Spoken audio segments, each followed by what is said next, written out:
Foreign Minister K Shanmugam says the high-speed rail link between Singapore and Kuala Lumpur goes beyond economics. He said bilateral relations between Singapore and Malaysia has been on an upswing in recent years. Foreign Minister gave an exclusive interview to Channel NewsAsia today. Mr. Shanmugam said Singapore-Malaysia relations has seen a breakthrough since 2010. The substantive relationship between Singapore and Malaysia, if you look at the trade ties or the people-to-people ties, our number one trading partner, and both ways, both benefit. And the political relationship has generally been good. In the last few years, you can say it's been on an upswing. On Tuesday, the Singapore and Malaysian Prime Ministers had announced plans to build a high-speed rail link between Singapore and Kuala Lumpur. It's expected to cut travel time dramatically between the two cities to a mere 90 minutes. Mr. Shanmugam was asked if the project could help Singapore tap on the Malaysian labour pool. Malaysia has been a large source of our, in fact, the largest source of our permanent residents, our newer citizens, and also in our labour force. But the fact is Malaysia itself is facing a labour shortage. So if you look at it today, Malaysia has had to import foreign labour into Malaysia. And we are finding it difficult to get people from Malaysia to come to Singapore. That's the reality. Studies for the rail link have to be completed before the project can start, but Mr. Shanmugam said he sees no reason why it shouldn't work. He also gave an indication of how the cost could be split. You can see from the map, KL to Singapore, where most of the rail will be. Yeah. Yes, most of the rail would probably be on the Malaysian side, so yes. It wouldn't be a 50-50 split? Well, I don't want to be pushed on that, but there is a logic to how it should be split, depending on where it is.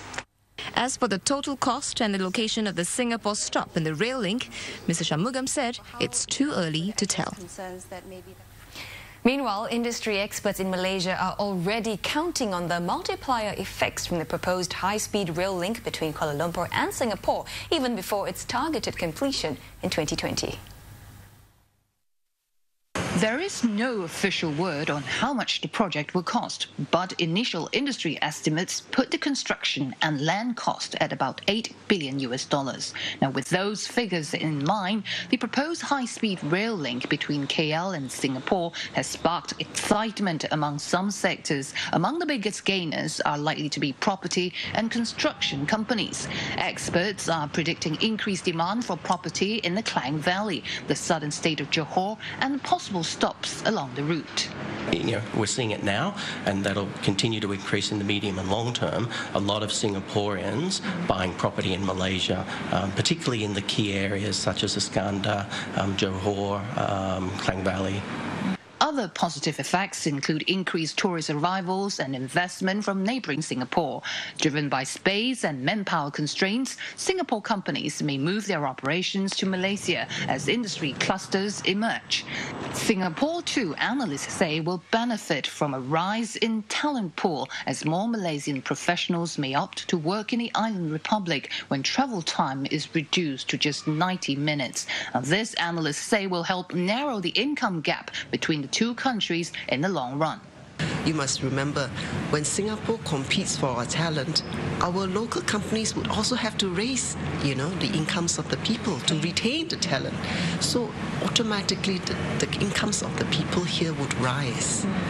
In fact, she believes the benefits of having a high-speed rail link will extend to the whole of ASEAN. If you look at the global economy, everything is slowing down around the world. Only Asia is the bright spot within this region. Even China and India is supposed to be slowing down. And if we don't do something, where would the revenues be coming in? KL, or rather Malaysia and Singapore, is actually moving ahead, and they are actually a model for the other ASEAN countries.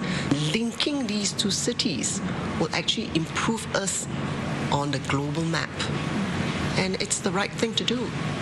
Now, while the high-speed rail link is welcomed with open arms by most people in Malaysia as well as across the causeway, many, especially home buyers, are worried that with the increased demand, property prices will continue to soar beyond the reach of most Malaysians. In fact, many doubt the government's effort to provide affordable housing will ever meet the rising demand of the low and middle income groups. Melissa Go, Channel NewsAsia, Kuala Lumpur.